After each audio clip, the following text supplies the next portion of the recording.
Who would have ever thought I'd be running for president of the United States of America? Everyone, it's I Dr. was born a Shiva. low caste Welcome to untouchable in our India's caste town hall. system, a Let me system begin of by aristocracy, playing our oppression, and racism. My name is Dr. campaign Shiva video. Ayyadurai. I'm an MIT PhD, a Fulbright scholar, a scientist, engineer, entrepreneur, and inventor. My family and I left India to come to America on my 7th birthday. I grew up in the working class neighborhoods of New Jersey, playing baseball, mowing lawns, painting houses, and coding software. My friends and neighbors were blacks, Italians, Irish, people of all races. As a 14-year-old, I wrote 50,000 lines of software code to create the world's first email system and was awarded the first U.S. copyright for email, recognizing me as its official inventor at a time when copyright was the only way to protect software inventions. I did that long before I ever came to MIT, revealing that big innovations can occur anytime, any place, by anybody. Growing up, I saw politicians dividing us by race and religion in both America and India, to have us fighting each other while they remained safe in their gated communities and in their playgrounds of Hollywood, Martha's Vineyard, and Silicon Valley. I'm a fighter. I fought racism and exposed their imperialist wars, fought for workers, and put my life on the line against global corruption. I never wanted to run for political office. All that changed when I saw working Americans as never before being duped by the establishment and the not-so-obvious establishment. Across left and right, we were being sold out and made to forget why we came to America and why America existed. Lawyers, academics, billionaires, celebrities, and politicians, elites, Clintons, Kennedys, Bidens, Obamas, Bushes, black and white have hijacked America. They printed trillions for their friends. They delivered crumbling infrastructure, corruption, and racism.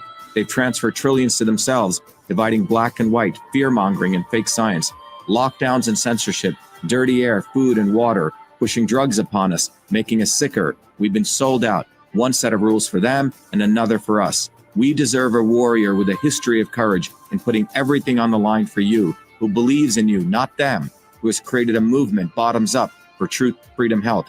I've exposed their lies at the right time, never waiting until it was popular. I've exposed their false gods who exist to lead you back to them. I've exposed their fake science of lockdowns and masking and provided you solutions to fight them and win and protect your immune system, saving millions. I exposed Fauci, galvanized the Fire Fauci campaign when others remained silent. When they stole our election, we sued the government and Twitter in our historic 2020 federal lawsuit, exposing in bare view the government and big tech censorship infrastructure, the unholy alliance between government and social media companies. Where was Elon and his grifters? They stood by the sidelines and did nothing. They did not use their megaphones to help us when it could have made a big difference. Now our movement grows for truth, freedom, health, independent of all of them. Every day, millions are learning the science of systems, the knowledge the elites do not want you to have, so you may learn how to think, stand up, and fight, independent of the establishment of left and right and their fake heroes. Now it's time for you to join the movement, to win back America, to win back truth, win back freedom, win back your health. That's why I'm running for president of the United States. This race is about you. This race is about truth, freedom, health versus power, profit, control. We've had enough. They think we'll fall in line and vote again for their lawyers, celebrities, billionaires, and chosen ones from above. We choose our heroes from below, from the rank and file, who do what is right at the right time, not when it's convenient and popular. They can never represent us. What America needs is a movement by the working people, for the working people, who are educated, organized, decentralized, and fight for independence from their systems of control. And that movement exists. It's ready for you. We don't need them. We need us to go bottoms up, neighbor to neighbor. My journey, your journey are all the same. It's our time. It's time we had one of us. It's time to win back truth, freedom, health, to win back America. Be part of this historic movement all the way to our victory on November 5th, 2024.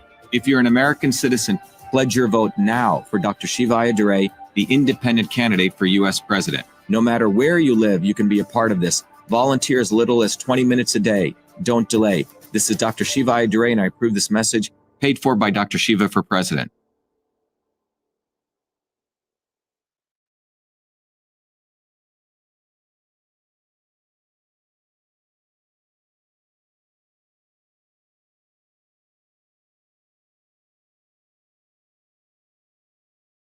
Alrighty, and we'll go to Dr. Shiva.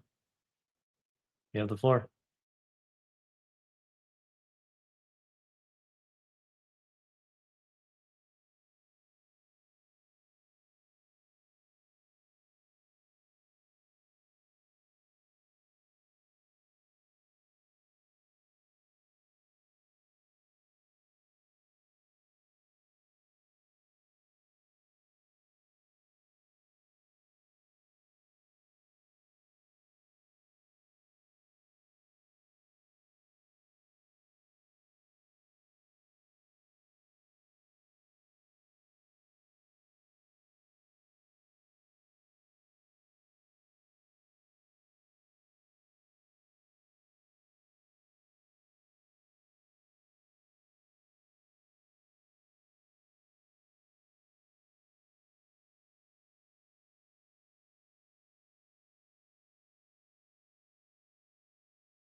Let me, so apparently I'm muted on YouTube. Thanks.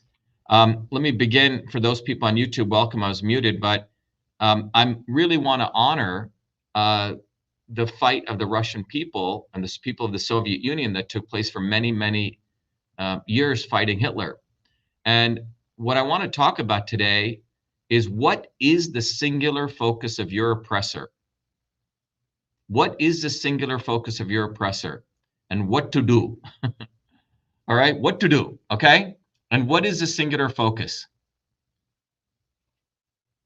What is the singular focus of your oppressor? The reason I had Chris and others play the swarm video, and if you haven't seen it, you can see it again. You should watch it 20 times, shattertheswarm.com. It gives a distillation of who is a swarm, very accessible to anyone. I've had 5-year-old kids watch it, grandmothers watch it, and people really, really get entranced by it because it goes into a very powerful way through simply a marker and a pen. Who is your oppressor? And you have to understand this at a very deep level so you don't get lost supporting the not so obvious establishment. The two faces of evil right now, or the lesser of two evils, is not the left and the right. It's far more sinister than that. The lesser of two evils is the obvious establishment and the not so obvious establishment. The obvious establishment, the Bushes, the Clintons, the George Soroses, and you can name all their names that you see. But the not so obvious establishment, the Trumps, the Booby Kennedys, the Jeremy Corbyns, you can go down the list, the Nigel Farages, right? And so on. These guys are the ones that are created by the establishment for one singular reason. And this is a singular focus of the swarm. And I keep telling people should write it down. And the singular focus of the swarm, if you want to write it down so you never forget it, is to make sure that you are demoralized into inaction. That is the singular focus of the swarm. That you do not work, you do not fight, you complain and you whine to those who are fundamentally interested in building a bottoms-up movement. And you find all sorts of excuses not to do what is necessary at a moment in history. The people of the Soviet Union and the people of Russia fought for you and me and everyone. Nazism was a political ideology which the elites supported, funded, for a singular goal to make sure that you would be brainwashed into thinking that it was okay that a small set of people rule over 8 billion people. It's a political ideology, no different than the political ideology of Brahmanism, which is actually anti-Hindu, just like Nazism is actually anti-German, just like Zionism is actually anti-Semitic. These ideologies come in different forms, but they're all about ensuring a thought form that a small set of people can manipulate, and it's okay to do that they justify it, throwing in a dabble of religion, but it's fundamentally a political ideology. And the end state of that political ideology, the end goal is to repeat it over and over and over and over and over and over again. So you are demoralized into inaction. And when leaders come from below, like me and others in our movement, saying, look, we need you to go collect signatures. Focus, get off your butt, get into a rhythm, get disciplined. We need to get on the ballot in every state. Why? Because they do not expect us to get on the ballot in any state. Well, we've collected enough signatures to get on in Idaho and Utah, which they thought was impossible. Booby fucking Kennedy had to go negotiate, do backroom deals, because he couldn't even collect 1,000 signatures. You see, they don't expect us, when I mean us, not just our movement, but you and working people, to work for their own behalf. That's what needs to be done. So in the United States, in all of our meetings and all of the things we do, we have a historic opportunity to get on the ballot, because every state we get on the ballot is like we just sent a nuclear bomb up the swarm's ass. So get your shit together and know that this movement exists. I'm running for president. We have many, many people, thousands of people supporting us, hundreds of thousands of people, millions of people. But those of you who are hearing this, come to our, town halls or see our videos, I need you to get off your butt and work, because your oppressor, their singular focus is to make sure you precisely do not work. If we need to collect 240,000 signatures in Florida, we need about 240 volunteers. We're going to collect 1,000 signatures in the next 6 weeks. Well, in order to do that, you got to go collect around 50 signatures. Well, in order to do that per week, you work out the numbers, you have to go do a little bit of work. You have to embed it into your life. Yes, we all have shit going on. We all do. We have mothers who have 3 kids, a house to take care of, who go do it. We have a truck driver who drives a truck. He goes and does it. This is the work that needs to be done, because we get on the ballot in any state. That is sending a message not only to the swarm, but to other people saying, shit, they did it on their own, by the people, for the people. This is what needs to be done. No one is coming to fucking save us. No one. Only you can save us, and only we can save us. So you got to get this through your heads. Booby Kennedy ain't going to fucking save you. Trump ain't going to save you. Biden ain't going to save you. They're all Zionist scumbags. They believe in this central philosophy that a small set of people should rule over the rest. Bonnie Jones was telling me, this morning, I had a good conversation with her. Got people collecting. Our leaders across the state, they have people collecting. Some people say, oh yeah, I'm ready to volunteer. And then you call them up. You never hear from them. Why? Because they're brainwashed at a fundamental level to thinking someone is going to do it. They watch the videos, send me great messages. Oh, I love you, Dr. Shiva. I'm glad you're fighting. Well, I'm fighting. What about you? This is a martyrdom model. I'm supposed to be some martyr. Crystal's supposed to be some martyr. One person. No. So our movement is about you, about getting you out of that mindset, off the fucking plantation. So you have to help us collect signatures in the United States. If you're in other parts of the country, connect with leaders, because they have their particular programs. But this is a time for work. So I was speaking to Bonnie in Florida. Jenny Smith has 3 kids, a family. She goes out and collects. Bonnie works as a waitress full time. She's collecting. We have immigrants collecting. But you know who's not collecting? Some bougie women who see my videos. Oh, that's great. And she's one of these women is on the phone in her bubble bath. Oh, well, this is too much work. These people aren't going to change the world. They're dilettantes. Another guy, ooh, I'm a medicine man. I don't like the fact that Dr. Shiva curses. Well, fuck you. We're going to curse. These people are Zionist cocksuckers. You can live in your woo-woo world and think you're going to do something, but you're not going to do anything. The reality is you don't want to work.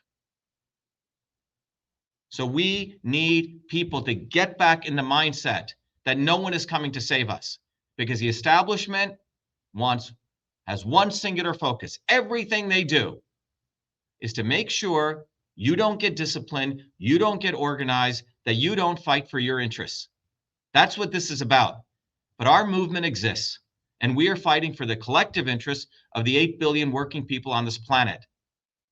The same way that the Russian people and the people of the Soviet Union fought the Nazis in the bitter cold with pots and pans. People don't know this history. It's really sickening to me. It's sickening because I came from a background of a caste system of Brahmanism, which was like fucking Zionism. And that's why I call it Zionist cocksuckers. And if you have a problem with my language, please leave. Don't fucking be here, because you should use that language, not among our fellow people who fight with us, but you must use that language. And the reality is, what I've noticed is that people who don't like that language are themselves Brahmins, or themselves Zionists, or themselves some bullshit, people who believe in that philosophy. The bottom line is the establishment does not want leaders like me leading you, who come bottoms up. That's what they don't want. And they have brainwashed people to want sweet-talking people who basically screw you up the ass. Booby Kennedy just revealed that he has worms in his brain. We all knew that. Literally worms in his brain. Biden is demented. Trump is, God knows what the hell. I mean, look at the courtroom testimony. It's pretty disgusting. These people have no integrity. They have not worked hard, and they do not want you to work. So I'm giving you an opportunity.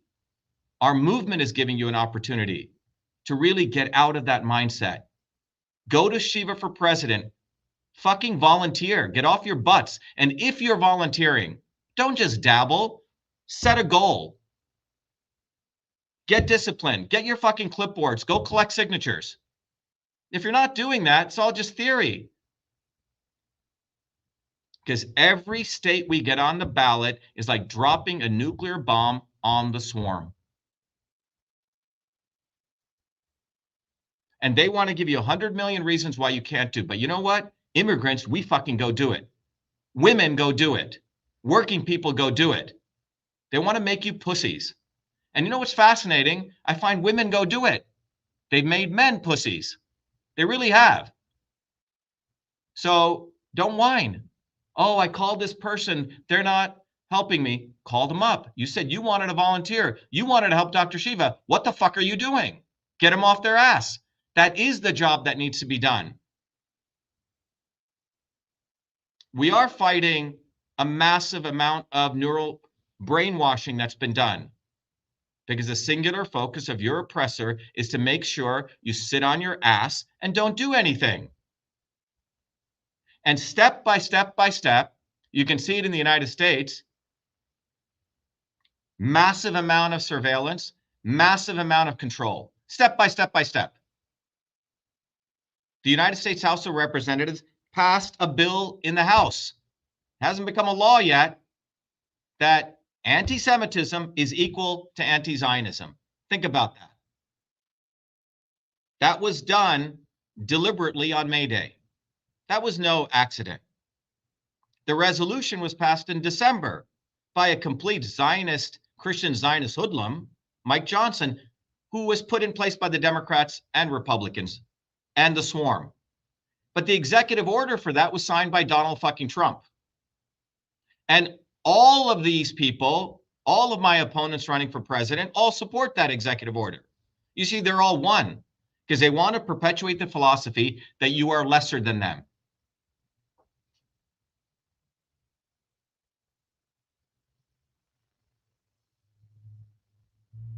Our movement, Truth, Freedom, Health, is the only force against this. We have built the right theoretical framework, the right character of people, and we keep people, we're like the sheepdog. We keep people, we keep people nipping them at the butt so they're moving forward. We give people the discipline. And those people who can't make it, bye-bye. Don't waste our fucking time, because the enemy we face is formidable, and they're moving at a very powerful pace to enslave people at levels that you have never, ever seen before. The Russian people fought Nazism. Well, Zionism is back. Brahmanism is back. And you think these things are just going to go away? No fucking way. Because a goal of the few is to maximize power, profit, control. And I'm going to fight that my entire life. And so are the people in our movement. But in order to win, we need to have certain characteristics. Can you please sit down? That's distracting.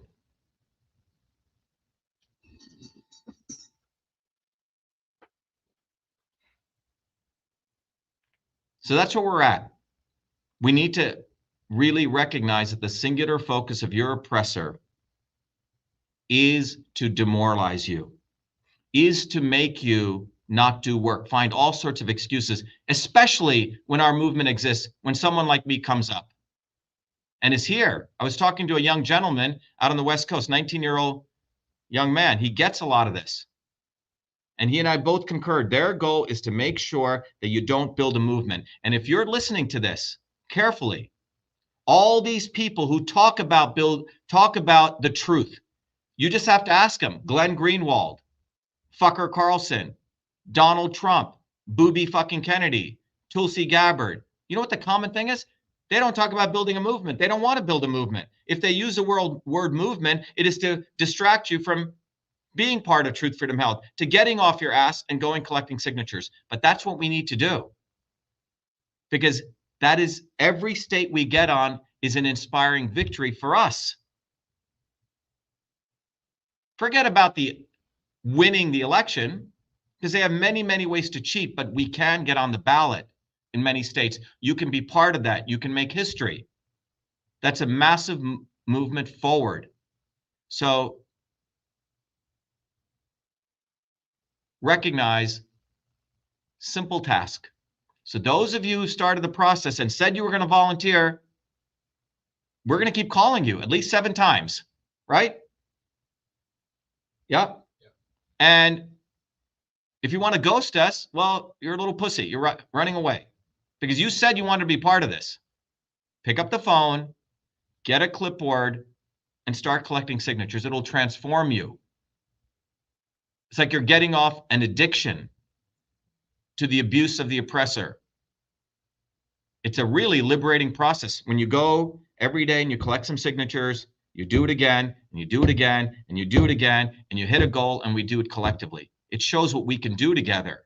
That's what this opportunity is. So freaking do it.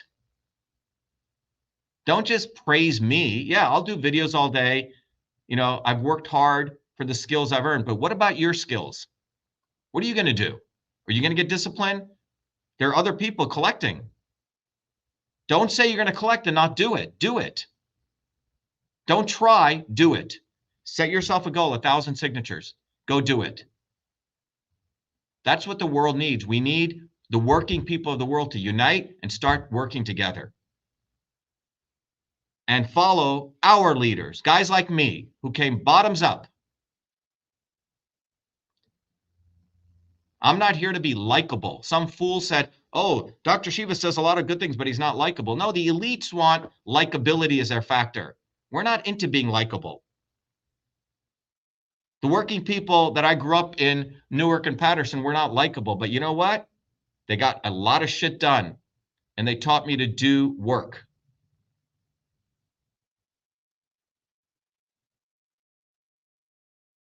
Someone is saying, are you on the ballot in Massachusetts? Why don't you go look up when the ballot signatures are due, and you can help us get on the ballot. We have about 6 to 8 weeks to collect signatures. Any questions from you guys? We have Jason and Ken here. We're helping, lead the team in Massachusetts. We need people to get serious. We need people to take the work that we're doing seriously, because we have people busting their ass. We've created an incredible movement in the videos and the people that we brought together that Chris and Emily and others shared. So you have a huge opportunity for your growth, but don't fritter away your time looking to them, because that's what they want you to do. I want you guys to start working. Set a goal. Get on the ground.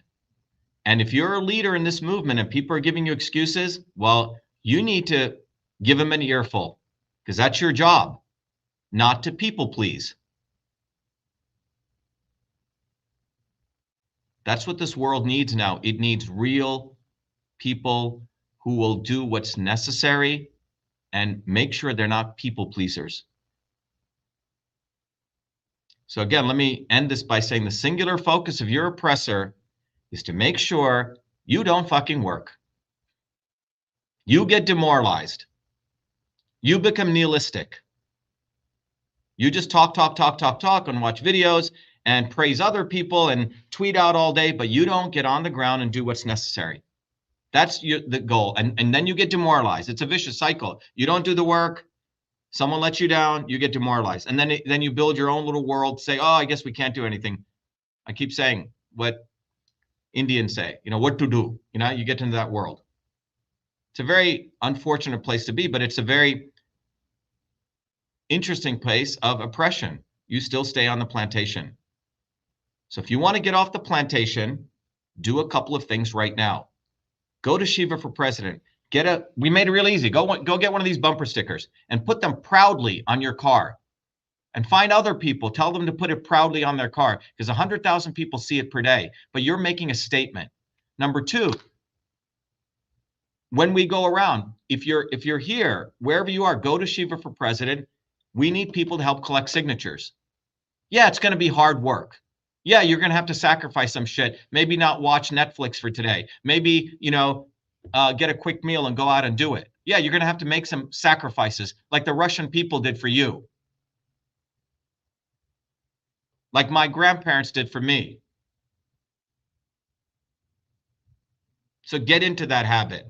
Make some sacrifices.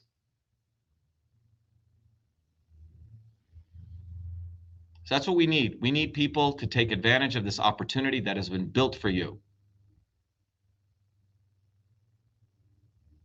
And finally, we've created an entire program, truthfreedomhealth.com, where you can learn the physics of fighting the establishment so you can stand up on your own 2 feet. Go do that. And that knowledge is not anywhere else in the world. We have some idiots say, oh, well, I studied some system science. I think I know this shit. No, you don't. You don't know it because you haven't studied it. Let your ego go. Get grounded and learn the knowledge, because without it, you're not going to have a North Star. You'll go this way and that way and this way and that way. So go to Truth, Freedom, and Health. Learn the knowledge. It's all organized for you. You don't have to piece it together like I had to do it over 50 years. It's like handed to you on a silver platter. So we need people to work. We need people to study. We need people to ask themselves, do they really want to get off the plantation? Do you really not want to be a slave? Do you really understand the momentum of where history is going? As a technologist, I can tell you the level of control and the level of surveillance is escalating every freaking second. And that's me with 4 degrees from MIT, who won every fucking award there, who knows how the elites operate. They want to enslave you. So if you don't want to be a slave, and if you want to honor the people of the Soviet Union who fought, or the people of the Americas, all the working people who fought for you, then get off your ass and do some basic shit and go help collect signatures for us if you're in the United States. And if you're in other countries, support the leadership in those countries. Figure out what the plan is. That's what we need done. Anyway, today's an important day for people to get off their ass and realign themselves with what life is about. But it's time to work. It's time to get disciplined and work. Time to get your shit together. Make schedules for yourself. What's happened is the establishment for young people doesn't teach them how to put a to-do list together, doesn't teach them how to organize themselves, doesn't teach them how to articulate themselves. So our movement is doing that, right? Don't we do that every day? Where does 99% of my effort go? You get young people coming in, they're blah, blah, blah. They have to organize them, give them some discipline, give them structure, even older people. So our movement is doing the work of what the establishment didn't do in the public school systems, or what their parents didn't do. So we have a Herculean job, but we're doing it and we're mobilizing people. We have no other choice. So get off, someone said, get off your fucking ass, or go eat ass like Kennedy did, because that's how he got worms in his brain.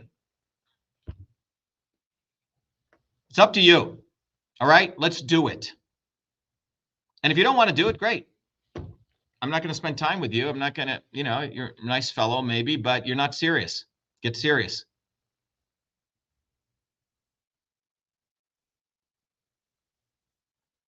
The elites have the luxury of eating ass and sucking Zionist cock. Do you have that luxury? I don't think so.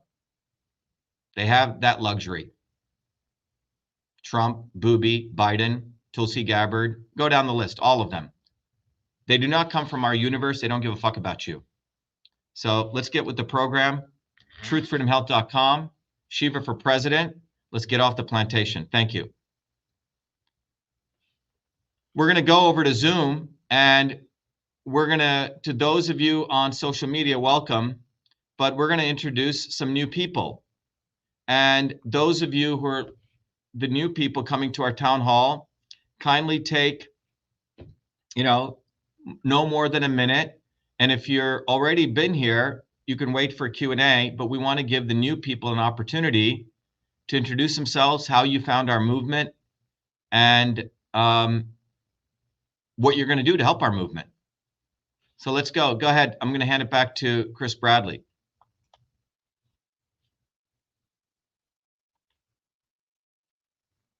All right, I'm going to ask Richard Roger to unmute. Go ahead and introduce yourself, Richard. Yes, hi. I have 2 points here. I put 1 point in the chat. I made a prioritized list of, I made a prioritized list of what I would do or Richard, what can I you please want. introduce yourself? Richard, hold on. Oh, No. yes, I've been politically active. I'm a political consultant, political journalist since 2010. And where are you from, Richard? New York City. Oh, good to have you. Okay. Yeah, 9/11 was what woke me up back in 2001. Anyway, I went full time as a political consultant since 2010. Okay, so 2 points. One, do you have a prioritized list of what you would do if elected? And as specific, like spelling out specifically what you would do, what you would work towards. Which I did. I made a list for myself. I wondered if you have a list where we can go and look at it. Because I think one of the first things that pops into my mind is if I'm going to work for you, if I'm going to volunteer for you, I need to know what exactly do you pledge to do.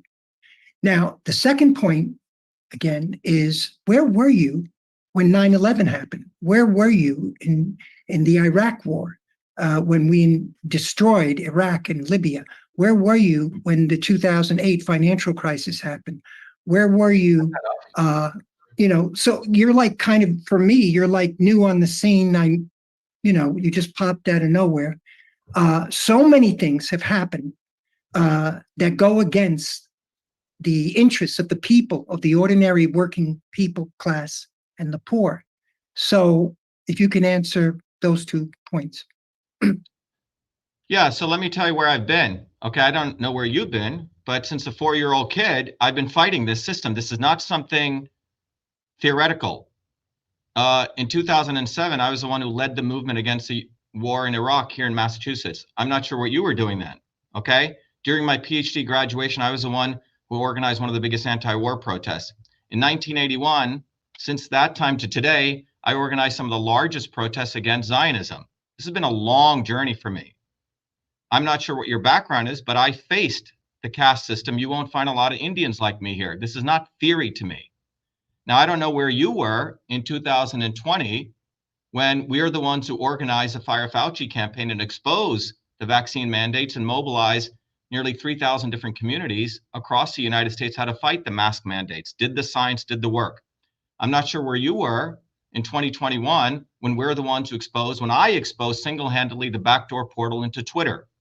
Now, when the US imperialist invasion took place in Nicaragua, El Salvador, etc., I'm not sure where you were, but we organized some of the largest protests again in Boston. Now, I'm not sure where you were in 1980s when on campuses all over the United States, people were fighting the apartheid regime of South Africa, but we didn't just do some la-di-da-di-dot, we shall overcome campaign. We mobilized working people to intersect the apartheid, the economic apartheid in the United States with the apartheid in South Africa. Most liberal white elites, you know what they did? They would talk about South African people, like happening with the Palestinian movement, but they would not intersect it with Zionism right here at home. So the Ceasefire Now movement is fundamentally a movement, for example, which is still being heralded by liberal Zionists, but they're not intersecting it to end the occupation of Zionism in the United States. So I'm not sure what credentials you have, but my history of fighting is deeply personal and it's deeply intersects with what goes on with working people because that's where I come from. So I'm not sure what you've been seeing or not seeing. It's unfortunate. Perhaps you've been shadow banned from seeing our material. But the fundamental issue is that I come from the working class. I fought all my life. This is very serious to me. This is not some political, grift. And finally, if you want to understand those answers to the questions, we have Crystal or Emily will send you where we itemize videos with the actual policies that I'll do. So you can read those. But Richard, what I recommend you do is political consultants, come and go. The issue that we need done is people need to step back and understand the foundations of how we got here and what is the theoretical framework that's needed and then what needs to be done on the ground. But you're not going to get anyone as real as me. And you will find that the not so obvious establishment literally comes to our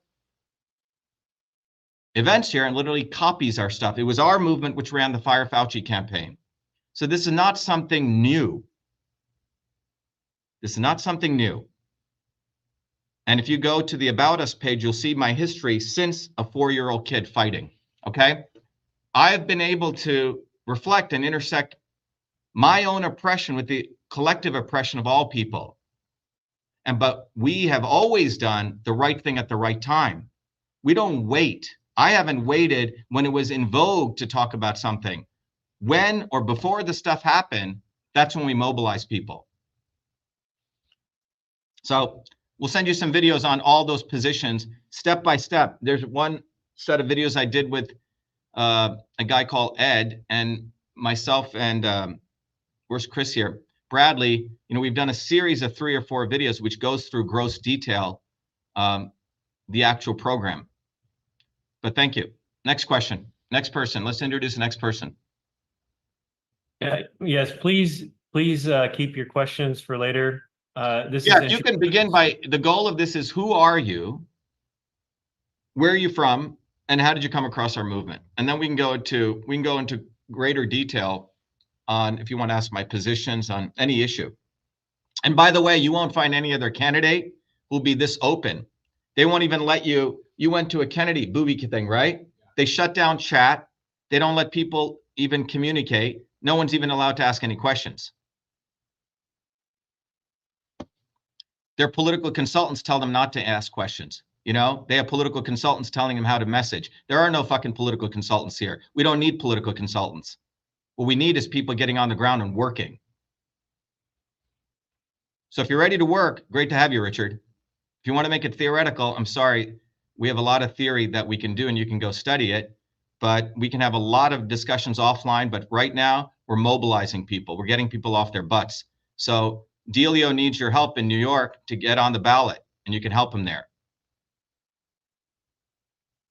All right. Yeah. If you're new, please hit the react button and then click to raise your hand. Do the raise your hand gesture. If you're on a touchscreen device, tap your screen and you'll see the button pop up. You're looking for the react and then raise your hand. We'll go to Isaac R. from Missouri. Go ahead, Isaac. My name's Isaac Russell, and I found you guys through my mom, Mad Mim. Oh, great. Excellent. Oh, Isaac, what do you do out in Missouri? I work in recycling.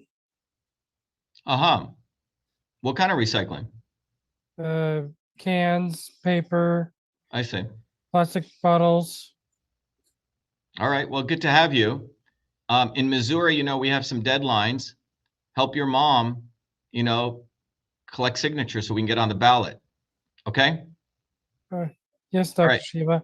Great. Good to have you. I'm glad you joined us. Excellent. We'll go to Joan W. Please introduce yourself, where you're from, and what brings you here.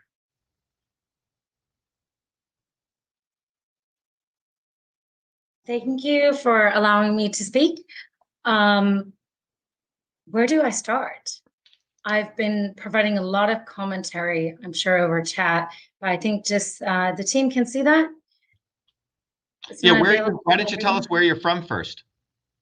Sure. So I originate from Chicago. I've lived in Boston, attended BU. I did a computer engineering and finance degree, double bachelor's. Lived a few years in Silicon Valley, and then up until 2022, I lived in London for 17 years.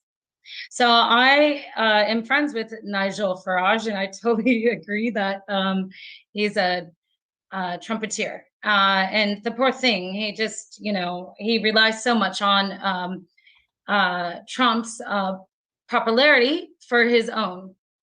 So, I try to wake him up, but never mind.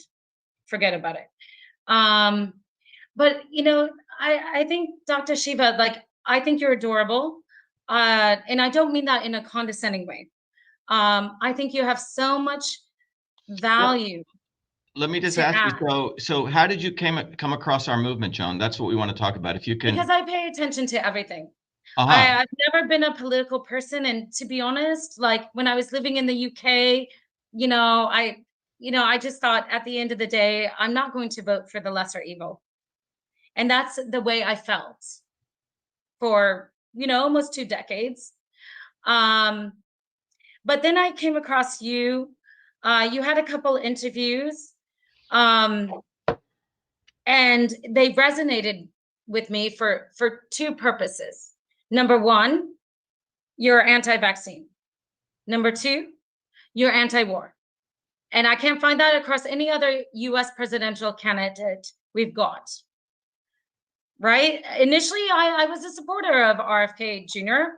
Like at the start of COVID, I had a lot of doctors and scientist friends that were anti-vaccine, that thought, okay, there's something wrong here, from the Children's Health Defense to the FLCCC, across the board globally and in the UK. And then when October 7th happened, then obviously Bobby's true colors, Zionist colors came through, and I thought, okay, he no longer has my vote. And Trump never had my vote. He only made the swamp deeper. He put in Mike Pompeo. He put in all these, oh God, totally, puppet of the CIA. So he was never going to get my vote. And certainly not. Anyway, Joan, we have other people. So why don't you, so the key thing is, if you look at Kennedy, so we'll come back with your question, but the key thing with Kennedy, Joan, is that once you understand political theory, systems level stuff, you can see we had to do the dirty job of exposing him in 2019. And same with Trump. We gave him a little bit of leash to hang himself, and he did. But the reality is, the establishment has tons of people like this in the wings, many different Trumps, many different Kennedys, and that's the first thing that we have to teach people so people don't go along this. Kennedy was always a scumbag. The entire Kennedy family is scumbags. And he openly said, I'm for full vaccination of everyone. But regardless of that, the core thing is, once you understand the swarm video, once you understand system science, we won't make mistakes anymore. So that's the core. That's a foundational core. Without that, people will go here, there, etc. And it takes people a little bit of effort to give up their egos and really get involved in really understanding this. Otherwise, it's a long journey for them. So what we've done is to curtail that journey so they don't suffer. But some people want to suffer. Thanks, Chris. Next. And then we'll come back. Please hold your questions till the end. But please introduce yourself. Ideally, those people, Chris, I think you've mentioned in their name, if they can tell where they're from, it helps us to connect people to different people. So, Joan, I'm not sure if you spoke to Michael, but Michael Griffiths will reach out to you. Michael's heads up UK for us. Yeah, so everyone introducing yourself, please share your contact information and we'll connect you with your local leaders. And if you are new, it makes it easier for me to call on you if you hit the reactions button and raise your hand. It's a heart icon, and then you can click raise your hand. So if you're on a computer, wave your mouse, click the heart, raise your hand. If you're on a touch screen, tap the screen, and then click the react button. That'll bring you to the top so I can call on you. Yeah, and part of the ethos here is kindly introduce yourself, because it's very, very valuable for other people to hear new people.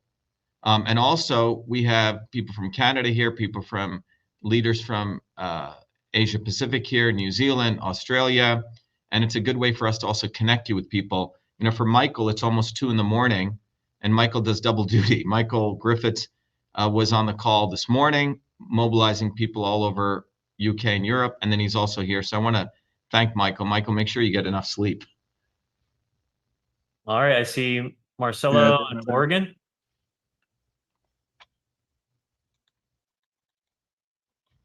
Hey, Marcelo, how are you? I'm great. Thank you. So I just want to introduce myself as well. I've been excited to join this group for a while. I just like Dr. Shiva, I came here when I was 9. I'm Filipino. And, you know, I was raised by people that, you know, raised me up pretty good. They taught me hard work and not to give up and all that stuff. My family is interesting. I have a large family, but I've been paying attention to Dr. Shiva for like a couple years now, and I went through this just crazy journey of like, you know, first I was Bush, and then I went to Bernie Sanders, who actually woke me up, because when that primary election with Hillary, like Dr. Shiva said, you know, I was that young person who was like anti-establishment. I went to his rallies here in Portland. I joined, I donated, and then just like Shiva said, he just led us to the establishment called Hillary Clinton, and that just massively pissed me off. So that's when I started like trying to figure out what the hell was going on. And then from there, I went to Trump, and then I was just like, what the hell's going on? Something's off, something's not right. Just like, you know, and then I actually saw you, Shiva, at the Stop the Steal rally, 1 person, 1 vote. And we chanted that and won. And I was like, you know, I understood it, but now I have a better understanding of it. And I was like, you know, who is this person? Like this, you know, I was just starting to get to know you at that time. And then during the lockdown, I started watching some of your videos. I did get kind of not blocked. I kind of got sidetracked watching the War Room, you know, with Stephen K. Bannon. So I got side blocked by that majorly. And then you just started popping up again. And I was just like paying attention, and your system science, you know, is amazing. I was just like blown away by that. And Shatter the Swarm was so enlightening. I was just like, what the hell? Finally, all these dots are connecting after all these years. And, you know, and then I was like, this is the only movement that I know that can truly actually, honestly, like start a revolution. So I was like, I gotta figure out how to, and I watched that damn video quite a few times. I actually watched that video before I took the class, you know, before I did that. So, and I'm still watching it, and I did. I've been testing it on young people and old people, just seeing, you know, what the response is, and it's amazing. And I'm still learning it, and I'm going to continue. Let me learning. just, in the interest of time, by the way, Yeah. Thank you very much for your kind comments. I just want to, you're bringing up a very important point that, Chris, if I can just take a moment and share here. There's if you guys go to truthfreedomhealth.com, I'm going to have to also do it for our StreamYard crowd. I think I can share on Zoom. I think I can share just the, I think I have to share this here. So let me just, for Truth Freedom Health, for our video, for our people, sorry, at home on social media. So if you see this site, I'll go to it here. You know, it's an interesting site. It says get educated or be enslaved. This is their landing page for Truth Freedom Health. And everyone here should go become a Truth Freedom Health warrior scholar. But one of the things we have on the site are different stories, some of the ones that Chris played, but there's also a very interesting set of testimonials here. And Marcelo, to your point, I want to read you Ken Fielding's one. It says, I jumped from supporting the Kennedys in the 1980s and 90s to Obama in the 2000s, then to Bernie in 2010s, and then to Trump in the 2020s. I had no direction or guidance. I stayed with Trump for years, thinking I could, quote unquote, fix him. That plan worked out well. Operation Warp Speed, Fauci never fired, vaccines, masks, Ivanka, Jared, Hillary out free, Assange in jail, 6.2 trillion for the elites, and Jeff Bezos. If it wasn't for the Truth Freedom Health movement, I'd now be working for Tulsi Gabbard. Thank you for Truth Freedom Health movement for their intervention. They liberated me from my own addiction to these abusers. Get educated or be abused. Um,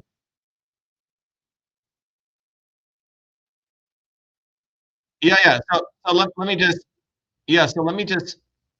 The reality is, Marcelo, once people understand what I say, the framework, the scientific framework of how all of this works, you won't get trapped here.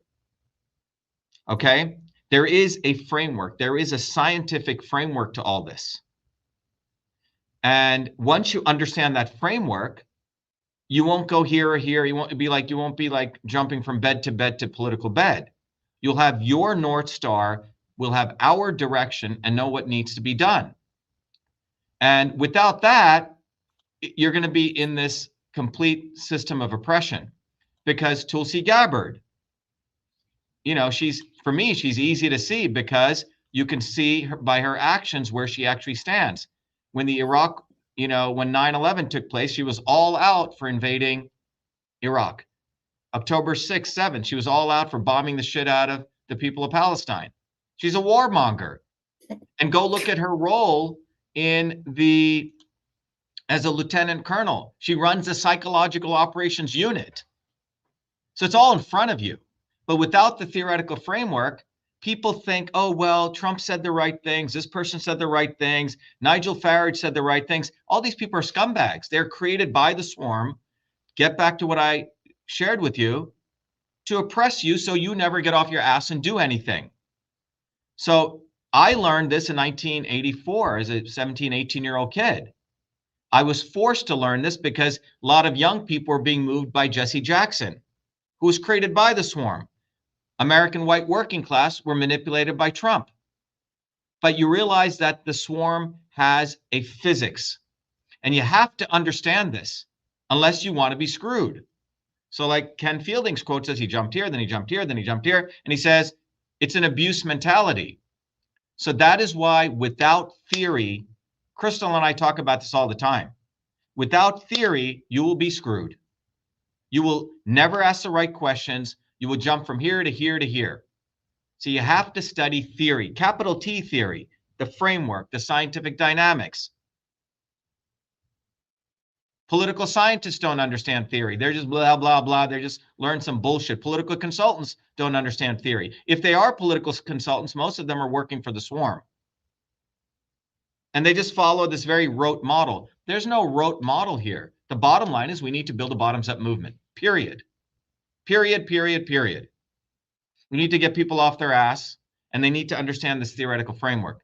So Marcelo, it's good to have you here, but understand that if our movement didn't exist, I guarantee you'd be with Tulsi Gabbard today. And then tomorrow, you'll probably be with, I don't know, somebody else. And then next day, you'd be with somebody else. And next day, you'd be somebody else. That's what they want people to do. But the good news is we exist. So good to have you, Marcelo.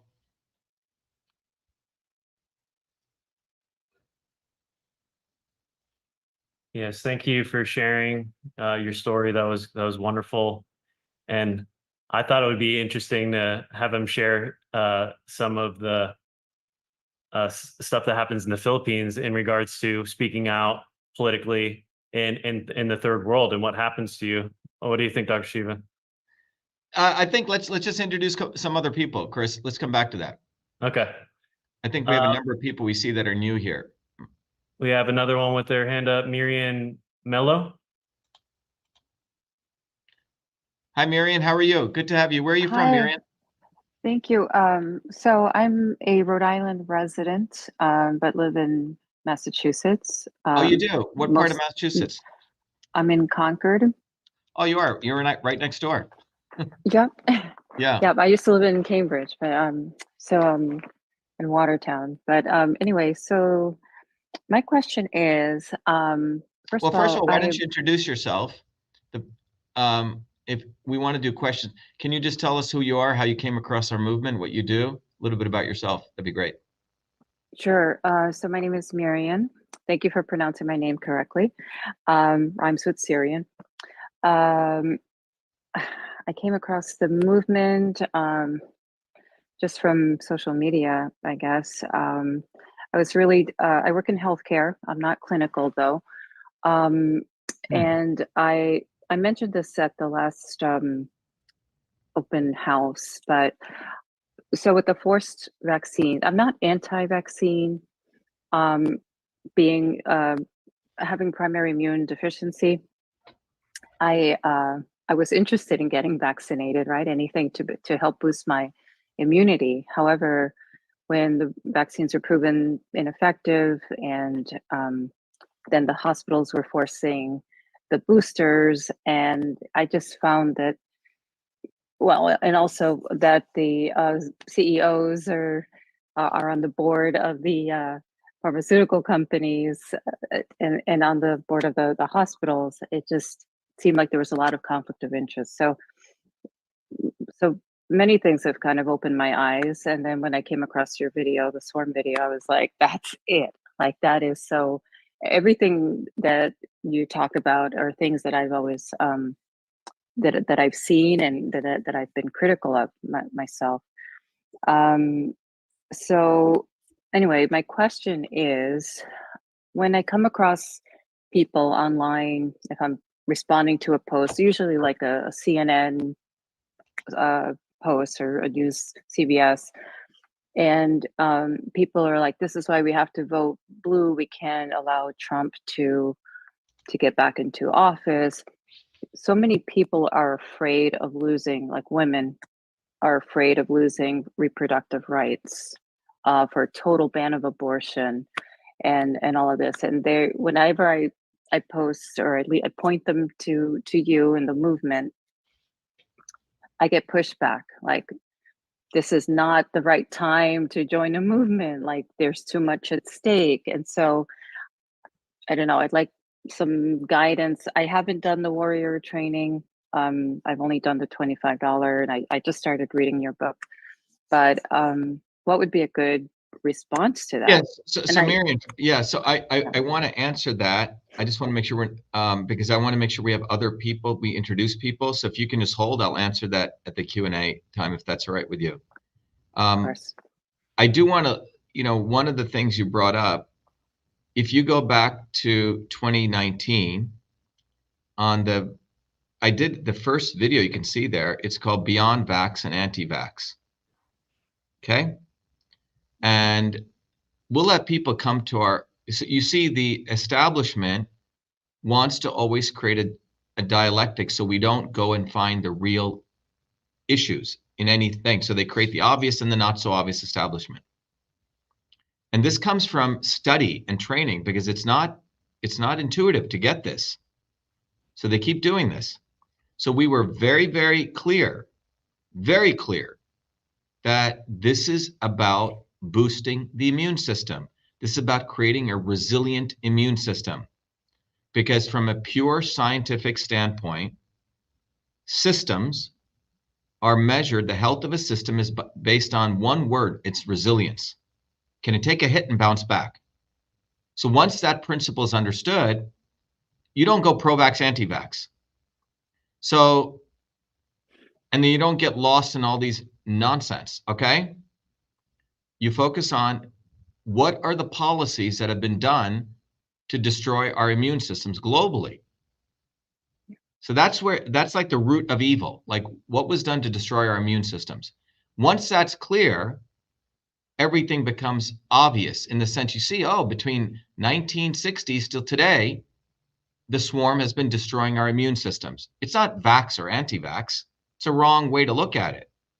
There's many things that have destroyed the immune system. Income inequality has destroyed people's immune systems. PTSD, sending soldiers to fight wars. When they come back, one soldier with PTSD affects 100 people in their community. Okay? The food supply. The food supply. It's a systems problem. And that's why if someone can bring up our, Chris, if you can bring up that flyer, our movement uses very powerful scientific principles to go after the real issue. So you don't get lost into one day Tulsi Gabbard, one day Elizabeth Warren, another day Bernie Sanders, another day Trump, because it's like playing ping pong. Okay? So if you remember during that time, it was about boosting the immune system. I did video after video after video. And if you look at the graph that Chris is sharing here, and to people, yeah, so thanks, Chris. I'm going to make this a little bigger for people here. But if you look at this graph fundamentally shows, starting in the 60s, 70s, and the 1980s, the curvature of this curve is going upside down. The life expectancy of the average American, if you have a child today, is going to be shorter than yours. This is how we launched our campaign. No one wants to talk about this. And it's going to happen worldwide. Thanks, Chris, for that Zoom effect. And this started from the policies of the swarm. And if Chris zooms down, that's why we say we have to shatter the swarm. You can't be choosing the lesser of two evils. So what you want to come back to these people at a fundamental level is the following. Okay, you're going to have a child. Great, you're going to have a child. What is the life expectancy of your child going to be? Chris, go back up a little bit. What is the life expectancy of your child? Well, your child's life expectancy is going to be shorter than yours. So let's go at the fundamental issue.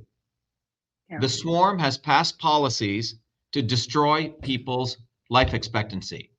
Left, right, academics, Hollywood people, all of them. So they all should be indicted. That's why we say we need a systems overhaul, which demands a bottoms-up movement. So when people sort of robotically say, oh, well, I have to do this now. Well, they've been saying that. Look at this time period. Since 1960, people have been saying the lesser of two evils. And where has it gotten them? Does that make sense, Miriam? Yes. Look at where it's taken them. So you're going to have a child, and your child is going to have a shorter lifespan than you.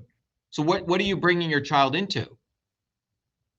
So this is why we say it demands a systems overhaul. This graph indicts all of them, every single one of them. Show this graph to them. That's why, Chris, zoom out. That's why we encourage you to print this flyer out, Miriam. It's free. Print it out. Go to your library. Use their printers if you don't have one, and hand it out to them, because this is the heart of the issue. This is a key performance indicator of the swarm. They have no leg to stand on. This is what, and when we say the lesser of two evils, we're talking about the obvious establishment and the not so obvious establishment, and the left and the right. So great. You want to talk about those rights, and we can get into that, but what kind of world are you bringing your son or daughter into? Isn't that a much more fundamental issue? So we go at the core issues, and we're saying we need to shatter the swarm. Do you want to be part of that, or do you want to just be a robot? Because look at that curve, Miriam. That curve indicts all of them. So if you want to keep doing the lesser of two evils, you're going to get that result, and it's going to go down and down and down and down. So what's there to do anymore? You're going to keep, I mean, you're seeing they're boiling you to death. So you want to keep doing that? And you want to get lost in this pro-anti issue, pro-immigration, anti-immigration, pro-abortion, anti-abortion. Let's look at the fundamental issue. The fundamental issue is, in the United States, you have a son or daughter, you're going to live shorter, your son or daughter is going to live shorter than you. They're going to likely be, 70% chance they're going to be obese. Let's go down the list. So you're going to bring this child up. What are you bringing this kid into?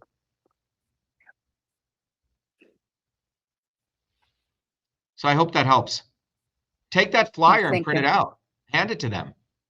And say, who's going to actually resolve this condition? It's going to be a movement, and it's going to be leaders like Dr. Shiva. You think Trump cares about this? You think he eats burgers all day? Go to Mar-a-Lago. He's eating grass-fed food. He's got organic stuff. That's all bullshit. That's all for the cameras. You think Booby Kennedy living in Malibu eats that stuff? No. He eats biodynamic shit. I've been out there, okay? They go get the best stuff. So why are you voting for these clowns? You have to put them on the defensive, Miriam. It's not about you supporting someone like us. It's the issues, what's wrong with them when you see a graph like this. All right? Thank you.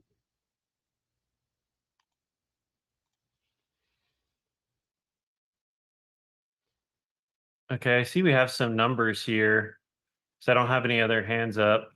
Yeah, I see a lot of people that I know, Chris, that I know are new, if you don't mind, right?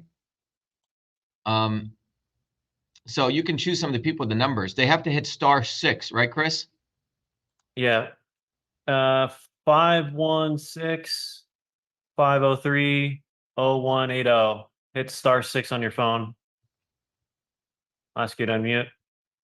Please introduce yourself and how you found us, where you're from and how you found us.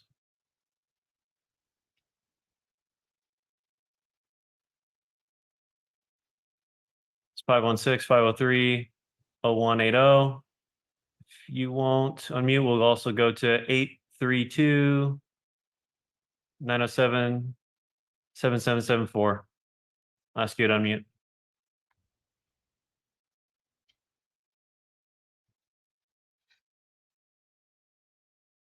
Please hit *6. There we go. 832, you're live. Hi. How are you? Yes, Good to have you. My name is. Oh, thank you so much. I'm Kieran Mishra, and I'm in near Houston. I think I started watching you right after the 2020 election, and when you were doing all the investigations and stuff, and then you were off Twitter for a long time. So then you came back. So that's how I think that's when I started watching what you had to say.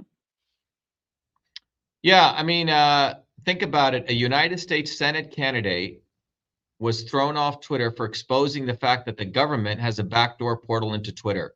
And none of these people did anything for 2 years. And why was I thrown off? Because I exposed the government had deleted ballot images. And Trump knew all about this. Now they're hyping his stuff. Oh my God, ballot images were deleted in Fulton County or in Georgia. We talked about this back in 2020. He's a scumbag. He had no interest in solving election fraud. In fact, he endorsed a guy in Massachusetts who committed the election fraud against me. So, Wow. Yep. So our movement has always that led the right thing at the right time.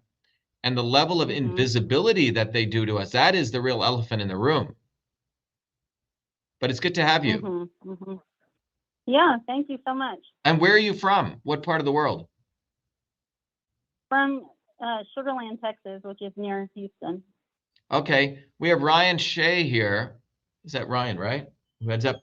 So help Ryan, collect signatures in Texas. We have a few weeks left. And Ryan is out there doing it. And we need people doing the work, So help him. Okay, let's try and connect. If I can. Yeah. I'm just on the phone, so I said your name was Karen? Yeah. So take Karen's number and phone and give it right away to Ryan. But our people who are doing the work will call you, and they will expect you to work with them. So be ready.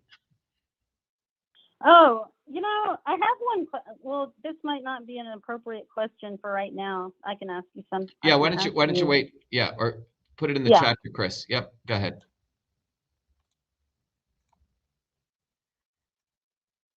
All right. Thanks, Karen. Do we want to start calling on people who we know or knew? Yep. Let's do that, Chris.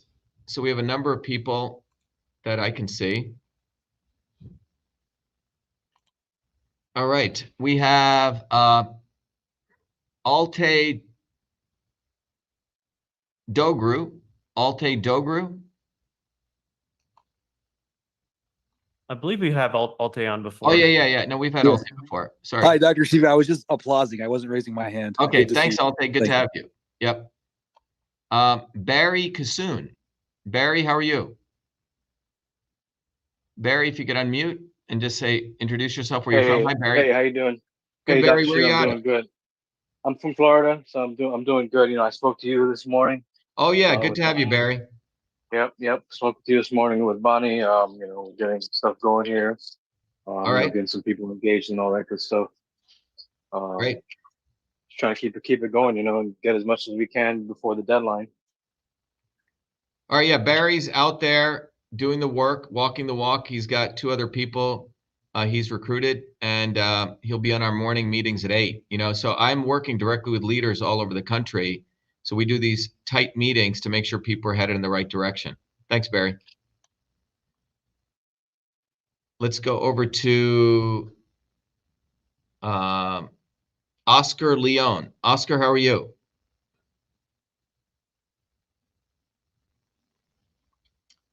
Oscar Leon.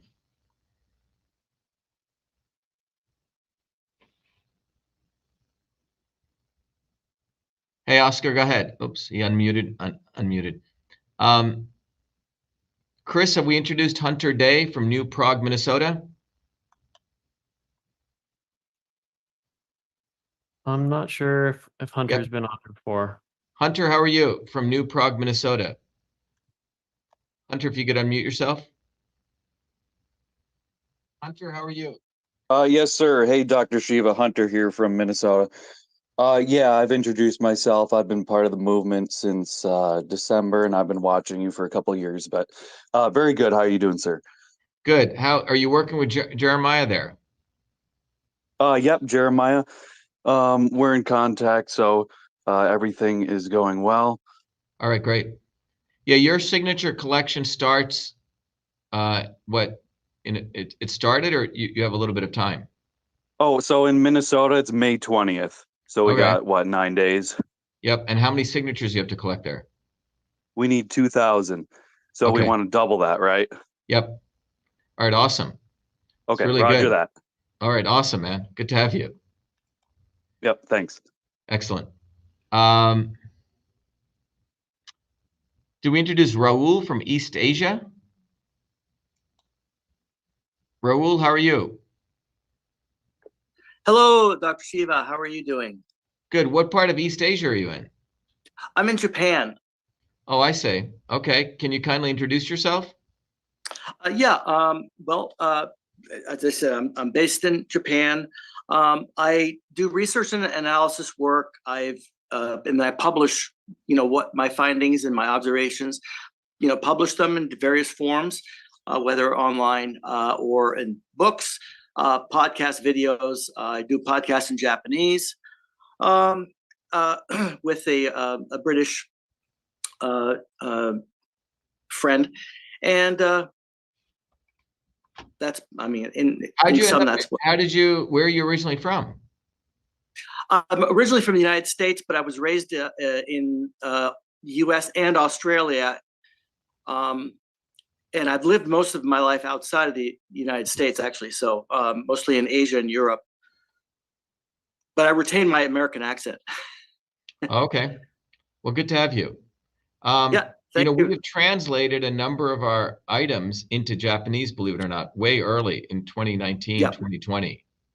Mm-hmm. And you should connect with people there, Suresh. And I did. Oh, good. Okay. Just to save you the trouble, I did actually. This was a long time ago, and I never ever heard back. So I've just been doing stuff on my own. It's not, and just in terms of I'm not using your name for anything. I'm just sharing information with people about, the immune system and all of those things. But yeah, I never heard back. So, and I went through the program and everything, took all the courses. I don't know. I'm not sure exactly what happened. So I'm not new to here. I've been following you for over 4 years. Why don't we do this? Following you for over 4 years now. I'm sorry? Why don't we do this?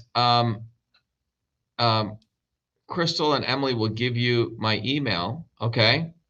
Because we have a number of people in Southeast Asia, and we just launched India, but we're going to be doing an event in Southeast Asia online, so you should get involved in that. So we just had the breakout room today. I was, about 30 minutes. No, wait. I don't. But I'm just saying. Here's the thing. Get my email address and send me your stuff, so I know we can connect you. But good to have you. Right. Okay. Great. Thanks, you. Ro. Yep. Bye-bye. Yep.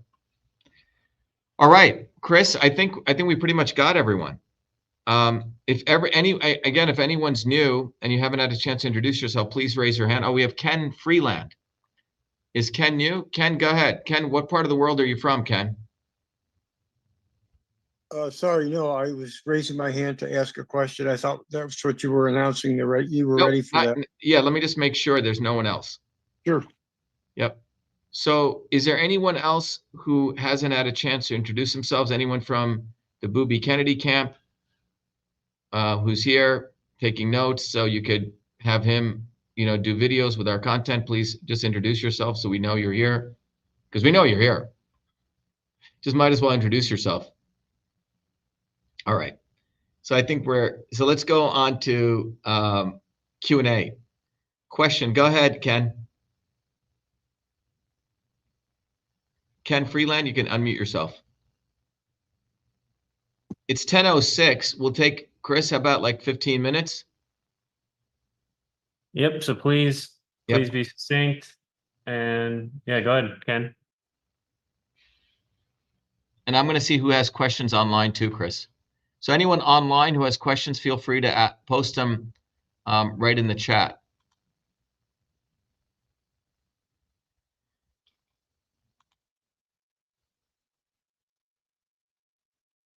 Okay, can you hear me now? Yeah, how are you, Ken? Great, I'm fine. Thank you, Dr. Shiva. Hey, you are undoubtedly the most class conscious of the candidates out there, and that's what attracts me to you and what's preparing me to become your volunteer.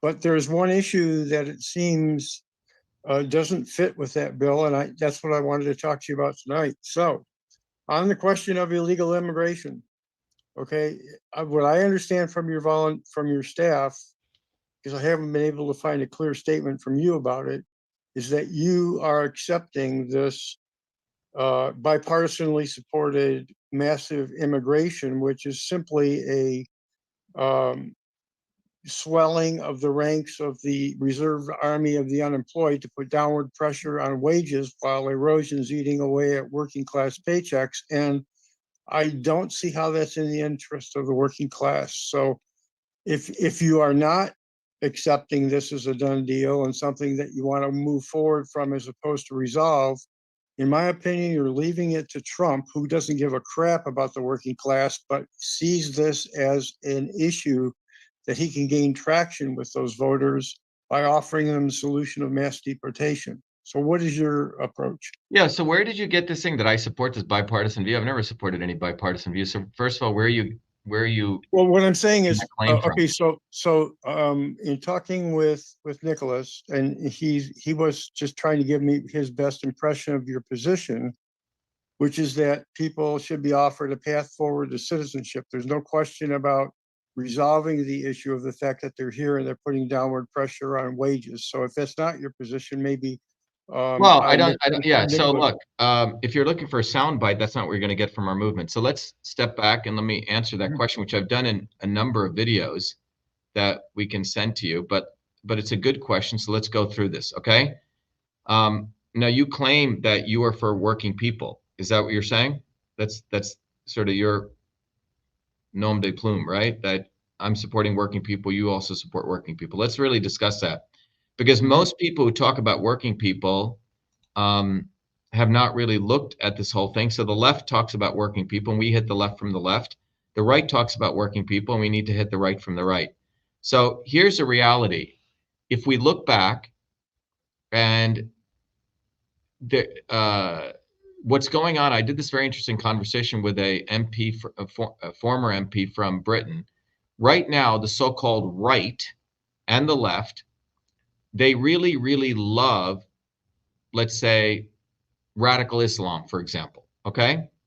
Because they use that to basically, they want to unleash civil war, let's say in Britain or here. They want to use, and they want to hype that up. So in the United States, what's fundamentally going on is that you have the American working class.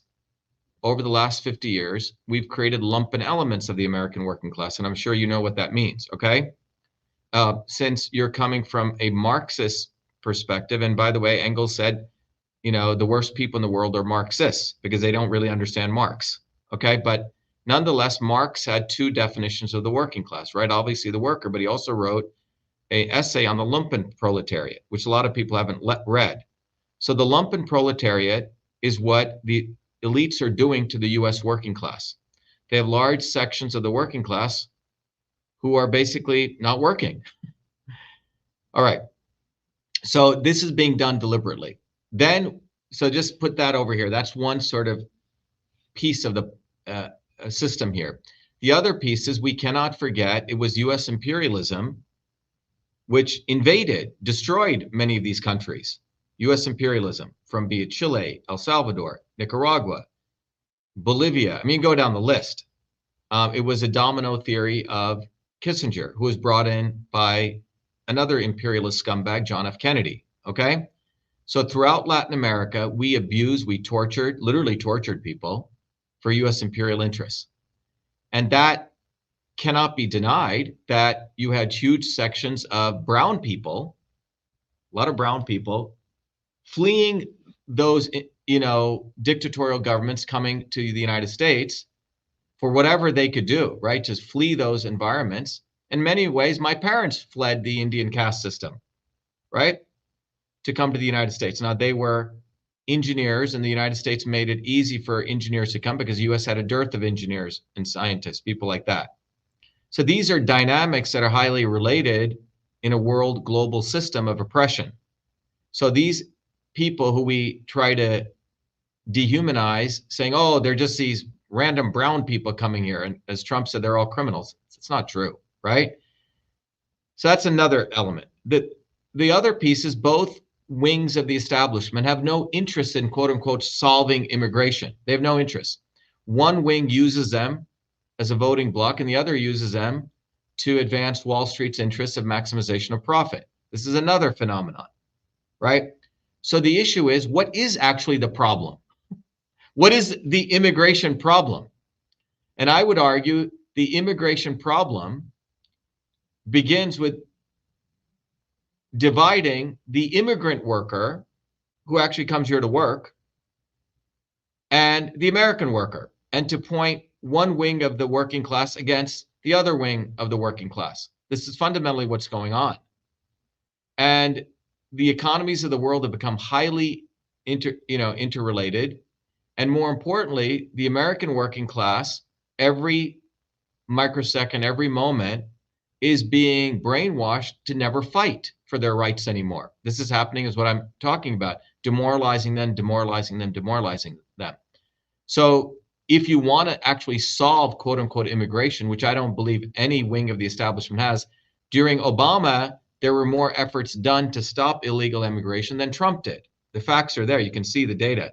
Trump actually stopped more legal immigration to the United States than any president has done. And you can review those facts, you can do your research on that. But the reality is there are X number of, quote unquote, illegal immigrants in the United States.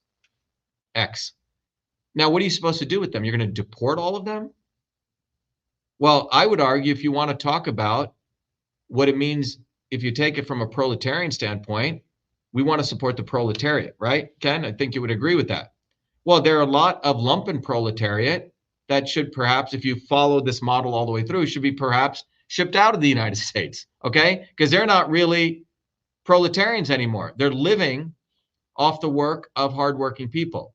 And then you have a large sector of the quote unquote illegal immigrants, some of them have been here 10, 20 years, who actually do work. They're the ones doing the labor. So one part of a solution, if Congress, by the way, Congress is the one who never wants to solve this problem. They always take recesses and recesses and recesses. And they never solve any of this. So I said, as president, this is what I would do. You take all, so if you want to look at it from a quote unquote, a progressive nationalist perspective, if you want to even take that position, you would say, okay, let's take all these people who are actually working, quote unquote, illegally and not contributing, start taxing them. It'll generate about $1 trillion to the US economy. Put them on a quote unquote path to immigration. And therefore, those people are now becoming actual proletariat, and they're part of this, of the true working class. Obviously, the people who are criminals and all those kinds of things, along with the lumpen proletariat, let's ship all of them out. All right. This is not it's a bi-directional solution. To me, that what would make fair policy in that. But the reality is the establishment, the obvious and the not so obvious, have no interest in solving that, because they want to create the dialectic of the quote unquote illegal immigrant worker and the legal American worker. They want to create this, and because they want neither of those groups to unite against a swarm. And that's my position on this. The real issue is do we really want to build a bottoms-up movement of working people who actually work for a living? Or do we want to create this fake dialectic, which is what the establishment keeps doing every election cycle? So that's my position on that, Ken. Let's go over to Sam Timothy. Go ahead, Sam. And Ken, if you want to talk about it more, Nicholas, you can, or somebody, Chris, you can send Ken my email address. Let's go to Sam Timothy, who's out of Virginia. Hey, Sam, Hello, how are you doctor. doing? I'm doing great, doctor. Are you collecting signatures? Yes, I am actively. Great. How many have you got so far? Yeah, last week, myself and another volunteer, his name is Rahul, we collected almost 100 last weekend. That's awesome. Congratulations. Yeah. That is It's a different fantastic, man. It's a different experience. Yeah, I mean. Yeah, no, I that's mean, that's awesome. Yeah, I'm kind of intro, and I mean, this is very different experience. People are listening, and then I'm guiding them in what's happening here. It's really, you know, awesome experience. The reason I raised my hand is like I have a question. Like I'm born in a Christian family, in a pastoral family. I grew up in church all these years. So what you teach, that's gospel, and what you do is the Christ work. But whenever I'm trying to talk with the Christians, you know, they're blindly supporting Israel. And you know that, you know, the Christian religion has been hijacked by the Zionism. So whenever I talk anything against, I mean, I'm talking the truth. I always speak the truth about the Israel and what the Zionism is doing. The Christians are blinded, and, you know, they behave like, you know, possessed whenever I'm talking, whenever I try to have this conversation. And I don't know how to, I mean, I have been ghosted from the community, from the church community, all these things happening. I want to know the system's approach. How can I deal with these people? How can I educate these people? Yeah, Sam, it's all, first of all, I just want to let everyone know, Sam, when did you come? I assume you're from India? Yes, I'm from Tamil Nadu. Yes. When did you come from Tamil Nadu here? 2021, I came here 2021. So you've been here basically 3 years and you're collecting signatures, which is awesome. Yes. Okay. Yeah. So, Sam, what do you do for a living? I'm a tech entrepreneur. Okay, so you have a job. You've been here 3 years. You obviously love this country and you're collecting signatures, right? Yes. So everyone listening out there, the guy works full time and then he's going out, he's got 100 signatures. And then we have people whining, oh, I can't get out. I have to take my bubble bath. Okay. It's like, it's like ridiculous. Okay. So get the fuck out and collect signatures. There's an example right there. Crystal does 20 different things. She's out there in Nebraska collecting signatures. Doris is out there collecting. So I just want to first of all point that out, because the conversation that I really wanted to bring out is who walks the walk. Now, when we talk about Christianity, it relates to the same philosophy. A lot of people talk Christ, you know, when I was, you know, from a quote unquote, a Hindu family, Hindus believes God's in everything. So my parents were fine me going to church. I went to Sunday school. I went to a Catholic school, you know, growing up in India, et cetera, right? Hinduism is a very disorganized religion, but Hinduism does believe in the divinity of Christ, just from a perspective as an avatar, right? But what I notice in the United States is there's Christianity, then there's, as we say, Christian Zionism. And even before Zionism existed was Christian Zionism, which was a made up eschatological view of Christianity that came up actually started around the 1200s, 1300s by Protestants. Okay. So they had built this wacky view of Christianity completely divorced from the New Testament. The key thing to talk to these fake Christians, like, by the way, we have fake Hindus who support the Indian caste system and Brahmanism. So you have Brahmanism is to Hinduism as Zionism is to Christianity, if you follow what I'm saying. And I think the fundamental systems approach here is that throughout history, there have been leaders with some spiritual, and we can get into that. I don't want to go into that. But ultimately, whatever these leaders were, they had a manifestation on this earth of actually fighting the establishment, like Christ. And Christians do not want to discuss the fact that Christ took a whip and beat the shit out of the Sadducees and the Pharisees. They don't want to talk about that. They do not want to talk about that. Hindus do not want to talk about the fact that there were great leaders like Sankaracharya and Ramanujam who fought the caste system, right? They want to talk about Brahmanism. In the Buddhist religion, you just go look at what happened in Sri Lanka. Buddha created Buddhism on the fact of the principle of ahimsa, right? Nonviolence. Well, in Sri Lanka, we know the Buddhists were out there butchering Tamils, literally killing them. So the reality is, religion is a very powerful force. It's a very emotionally powerful force. When you blend that with political ideology, you can weaponize these things to manipulate people. So in the United States, Christian Zionism has been fueled by people like Trump, by people like the Christian evangelicals, who have nothing to do with Christ. It's cha-ching, cha-ching, cha-ching. It's about making money, and they report to Israel. So, Sam, if you've been ghosted by these people and they don't want to talk to you, I would say congratulations, okay, because you're doing something right. You shouldn't feel like you've lost any friends. You should feel like you've gained freedom. So that's the first thing. You know, you haven't done anything wrong, but you must go to war against these people and expose them.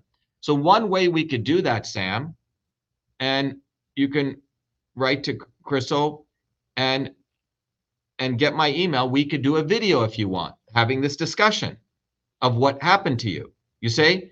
Because we can reach people and that'll become a video that you can then send to these people, right? The outcome of that. That's the way you educate people. You and I have a discussion. We talk about it. In fact, in our morning meeting, we went through videos people would like me to create, but one of them was on this Let's Tackle Religion, on the fake teachings and what the real teachings were. And all religions have this. Because next weekend. What's that? He's coming to visit next weekend. Oh, you're coming to visit here next weekend? Oh, okay. Good to have you, Sam. Sam, we can do that when you come. Why don't we do a live if you're okay and you're fine doing that? Yeah, I'm fine. Yeah, sure. Yeah, but we need to have a discussion. On Easter 2 years ago, I did this whole thing on Easter. Now, one of our very nice volunteers, he said, "Oh, he got upset," and I had a long discussion with him, right? But a lot of Hispanics in the United States have been taken advantage of by Zionist philosophy, Zionist political ideology. All throughout the Bible Belt in the United States, Zionism has come in and infiltrated through these Christian evangelicals who literally report up to Israel, literally report up to them. If you study it, you'll see it's been a deep state operation to hijack a lot of these churches. Right. So 70 million, there's 70 million Christian Zionists. It's almost, you may call them, it's an oxymoron. Yeah, anyway, Sam, I think the best thing to do is we should do a discussion and get it out. Yes, Dr. Shiva. Next week I'll be in MIT. I'm taking 5 days Venture Advancement Program class. It's 5 days. After that weekend I'll be in Boston. I'll love to meet you. So why don't we do that then? We'll create it. We'll do an educational discourse and a video, and we'll tease this out. And sure. if Christ was here, would he be a Zionist? I mean, it's such a simple question. That's a question we should ask. Maybe that should be the title of the video. If Christ were here, would he be a Zionist? Question mark. And we should do a call-in show. We should ask every Christian to log in. Let's do that. Okay? Yeah, sure, doctor. Okay, let's do that. So, which day? Saturday or Sunday? Crystal will give you my email. Set it up with my assistant. Okay? Yeah, sure. Okay. Thanks. Hey, Sam, Thanks, great doctor. job. Really, really good to have you. I'm glad we'll see you. Excellent. Go ahead, Ryan. Ryan's busting his buns, I know, in Texas, and he's on the ground walking the walk. Hey, Ryan, how are you? Hey, good. Thanks, Dr. Shiva. I was seeing if I can get a copy of that "Go Fuck Yourself" letter that you sent to, I think it was the Secretary of State of Wyoming. Yeah. So I want to frame that in my bedroom so that every morning I wake up to seeing. Yeah, would you like me to bring it up? I would love it. I love that so much. It's like one of my most favorite things. It just motivates me every day because I hate That's these. good. I'm glad you're motivated by that. Yeah, I am. I think it was the greatest thing I've seen in quite Okay, some time. let me try to find that. But you can give do you want to give the context of that? Well, if I remember correctly, they sent something to you saying that your election wasn't real, or maybe it was about the natural born citizen thing or something. And your response back to them was like this couple sentence of cordial something or other, and told them to then go fuck yourself. And these huge, it's like the biggest part. Hey, Crystal, do you have? I think I sent you a copy of it, didn't I, Crystal? It's possible Emily or I have. Yep. Yeah, can you guys, Emily, can you send it back to me so I can bring it up? Yeah. So basically, guys, so some random bureaucrat in the state of Wyoming. By the way, one needs to understand, it's a great thing you're bringing up, Ryan. We have laws that are set that people fought for all these important things, right? And then what you'll find is, so you have these body of laws, which is created by Congress. And then over here, you have the enforcement division, which is the executive branch. And then you have bureaucrats, some random guy. So we went to Wyoming and we said, please give us, we need the signature petition. We can collect signatures. It's a very simple thing. And Crystal meticulously filled out all the paperwork. We, crossed the I's, dotted the T's, reviewed it, by our legal division. We did everything right. So then after he gets this, he says, oh, I need you to prove that you're a natural, that you were born out of your mother's womb. That's what he said. Basically, we need proof that you were naturally born. So in response to that, I'm looking at this letter and I had to figure out what to write to him. And I think, Emily, can you send it to me if you have it? Emily here? I think it was I only have it on a text, I think. Oh, did I? It might be in a live. No. I sent it to one of you guys because the letter, Ryan, I have on my, actually, maybe I have it here. Hold on. I don't know if I have it here. Okay. We'll get it. I'll try to find it. Yeah, Emily, I think I sent it to you or Crystal. I think one of you guys have it, but we'll find it. But anyway, the Great Seal of the state of Wyoming, and I read it, is it basically says that we believe in equal protection or something, right? And demanding that I submit that I'm a natural born citizen versus naturalized is completely nonsensical, because this thing has been adjudicated in the courts and we're fighting that, we're exposing that. But it's quite contradictory to the level of duplicity people have. So I'll share this letter that I sent to this guy. Yes, they wanted me to prove that I came out of my mother's womb. That's what they wanted me to prove. And I'm refusing to do that. So when Ryan, when she brings it up, I'll bring it up. Okay. Okay. Emily will find it. Okay. Ryan, great work, by the way. Jason sent you, by the way, a list of a whole bunch of people in Texas who raised their hand. I would get all of them, call all of them. Okay. Great.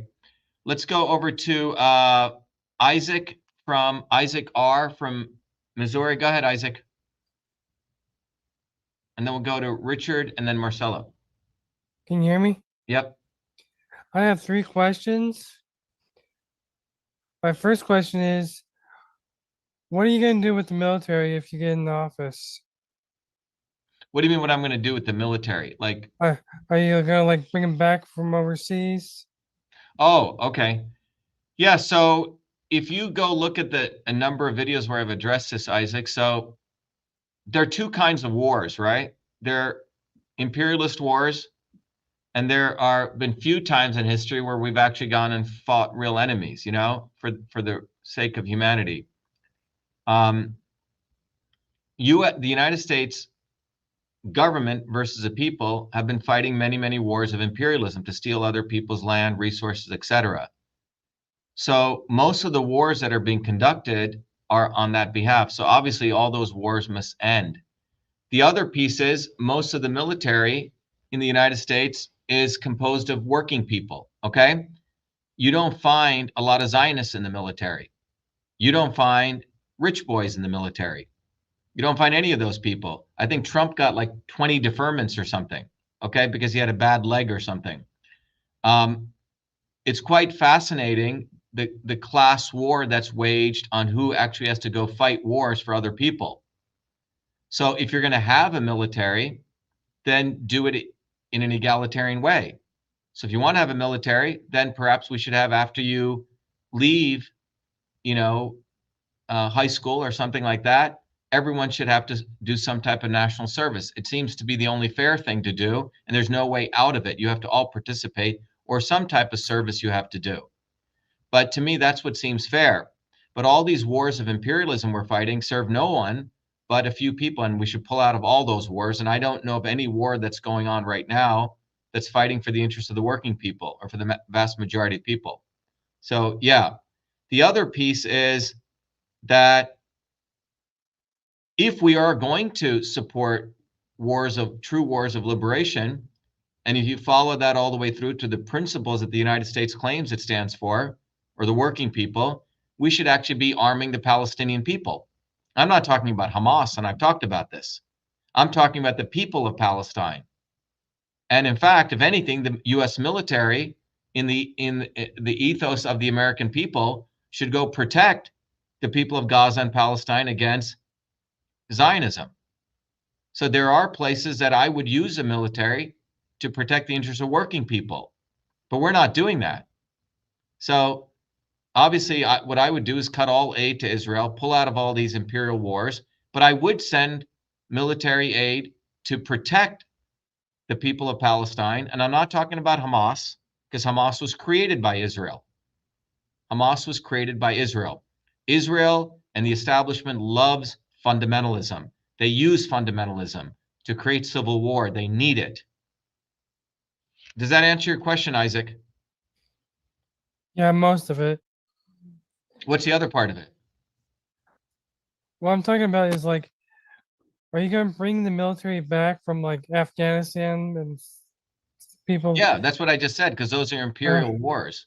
All right. Yeah. So for example, if you look at Afghanistan, the United States government collaborated with the Taliban to put them back into power. There's nearly 70% of the rare earth minerals were found in Afghanistan. It is no coincidence. I've mentioned this before. I did a bunch of videos on this, that the women in Afghanistan had voting rights before American women. A lot of people don't know this. The women in Afghanistan had voting rights before American women. So Afghanistan was quite a free, relatively, from a bourgeois democratic standpoint, a relatively free country, freer country, for that matter, for women. The US government, British government, supported the subjugation of women. Up until even a year ago, there are women freedom fighters on the ground with RPGs. They were asking America for help, and we walked away from them. We purposely, Trump and Biden, colluded to give all the weapons to the Taliban, because US imperialism always installs dictators wherever it goes, because they need dictators to use as their proxies to subjugate those people in those countries, to steal their minerals, to steal their resources. It is no coincidence if you look at US imperial policy starting with John Kennedy, and John Kennedy was the pinnacle of this. It was all about supporting dictators to subjugate people who actually wanted democracy.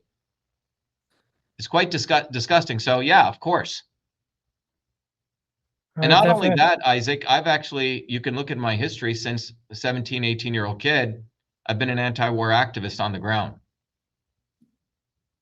This is not something new, I'm telling you, because I'm running for president. All right, that answers my first question. What's your second question? My second question is, back during before we were all alive and before we were even a country, who is your role model from back in the history? Before we were even a country? Yeah, who's your role model? I'm not sure. Even You're saying before the U.S. government, even before 1776? Yeah, and during 17, and when we were a country. Well, I can say I have respect for certain people at their times, if that helps, right? So there have been a number of people. So if you go back, are you talking about in the United States or globally, anywhere? Globally, anywhere. Well, for example, if you go look at the history of, let's say, colonialism, in India, there were some amazing fighters who actually stood up to British colonialism, actually took up arms to fight British colonialism. One of the people was a guy called Kattabam, and he was the only king who mobilized his people to fight British colonialism, and he was hanged. So that's one of my heroes. Another guy called Bhagat Singh was another one of my heroes. If you look at the United States, there were some, the framers of the Constitution, like Franklin or Jefferson, right? These people, in many ways, many of the framers of the Constitution at their time, at that moment in history, they were quite extraordinary people.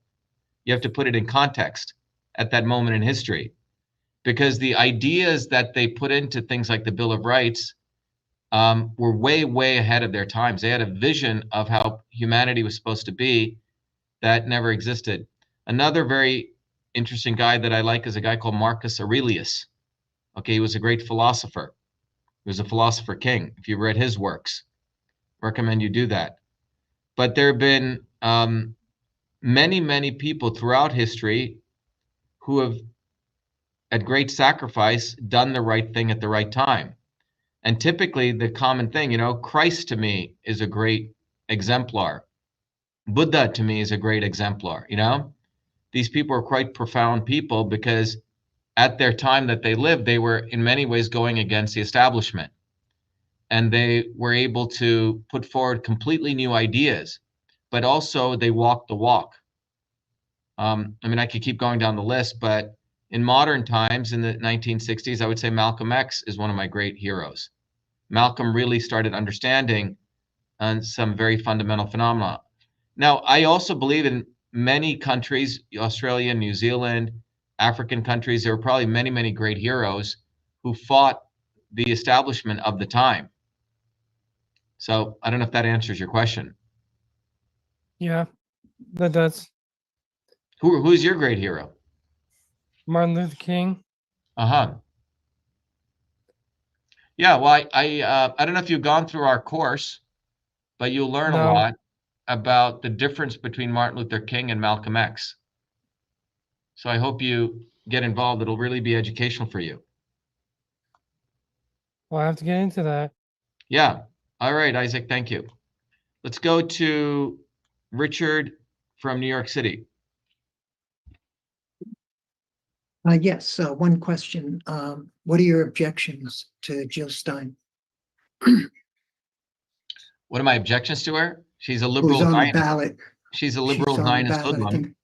She's a liberal Zionist hoodlum. The other thing is if you look at the entire Green Party's agenda, they support the fake climate change agenda. And those are two reasons that are sufficient. And they have, if you look at their history of them, when October 6th took place, go look at the actual statements that the Green Party actually put out. It was this liberal namby-pamby bullshit. Oh, we should all have peace among the Israelis and the Palestine.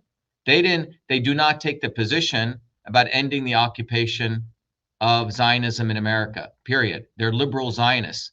So they watch which way the wind blows, and they move a little bit into that direction to keep people thinking that the Green Party is some force for revolutionary change. They're fully part of the establishment. They've always been part of the establishment. We could do a whole video on one of our people who was in the Green Party running for US Senate, and he'll tell you all the hypocrisies of the Green Party. But fundamentally, they believe in this climate change nonsense, which has nothing to do with science. And anyone should go look at Jill Stein's history overall. So, thank you. let's go to Marcelo, and then we'll go, Marcelo, it is 10:41, so we're a little bit behind schedule. I apologize for that. I want to thank everyone for staying, but let's take, actually, Marcelo and Joan, if you could both ask your question, then I'll try to answer them in one shot, and then we'll wrap up. Go ahead, Joan. All right, so I'm sorry. Okay, let's go ahead, Marcelo, and then we'll go to Joan. You can go. Go ahead, Marcelo. okay, so last week you brought up like I was part of a bottoms up movement, but we were trying to get off the grid. Movement, Marcelo? It was against the lockdown and the mandates. But so we tried to start a bottoms up movement, and you know, we met, and you said, you know, like, you know, it's like what kind of, you know, some people think they, you know, they think like a bottoms up movement is getting off the grid, but you need a system, you know, you need certain things for a bottoms up movement to happen. And you know, I do believe that the only way that we can do to make changes is through the bottoms up movement.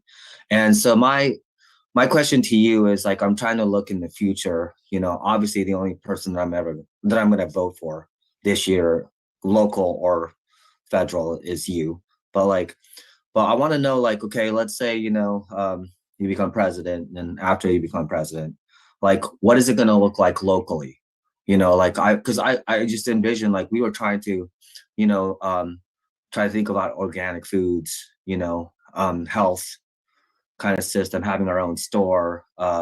We were all talking about social media and all that. So like, instead of waiting, you know, in December, November, or whatever, like what can we do right now to galvanize people locally? Yeah, great. And great you know, numbers are powerful. Like, I mean, we were outnumbered, and I don't want to be outnumbered.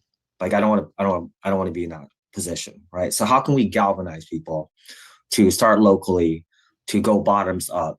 You know, what does that look like to you, as far as like in Oregon, or, you know, in Florida, or wherever, you know? So that's my question. All right, good. So I'll answer that. And I think you were talking about related to food, right? So I'll try to tie that together. Joan, what's your question? Thanks, Marcelo.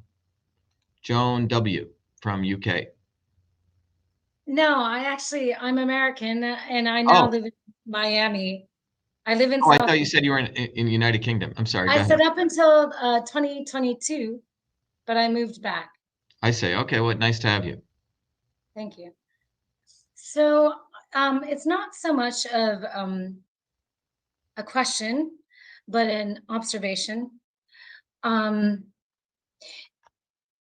if I can propose an analogy, I've got a WhatsApp group and a Telegram group where I've got, you know, members from different religions, different locations, different political views, right?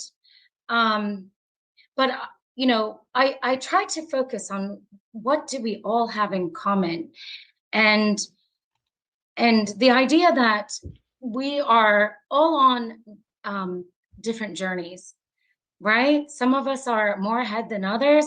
We don't criticize the other, right? We don't say you're stupid because you took the vaccine. We don't say you're stupid because you promote any war, right? Because that just facilitates their divide and conquer agenda.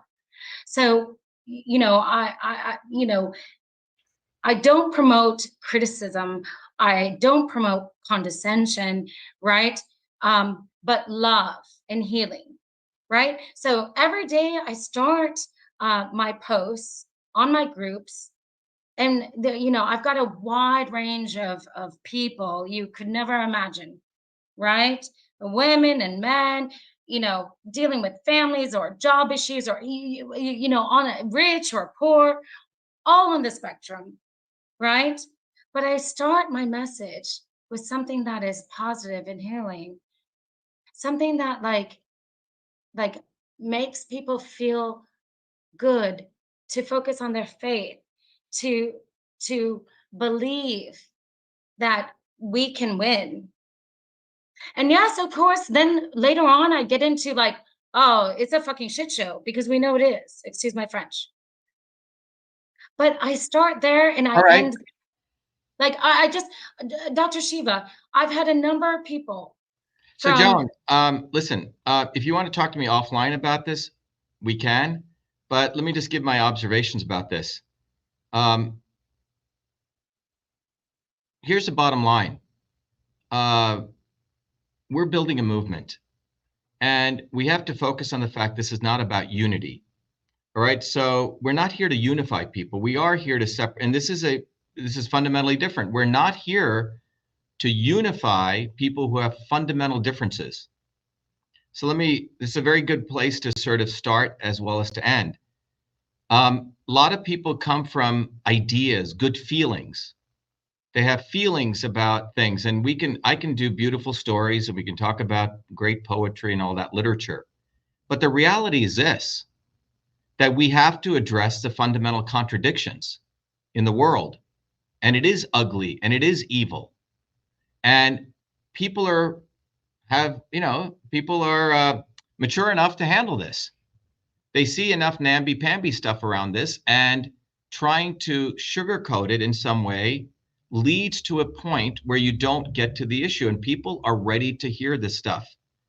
So the video that we did, for example, which came out after I'd come back from overseas saying, I'm the only candidate who does not suck Zionist cock, is a very powerful video. There are people who actually don't agree with that because they actually support Zionism.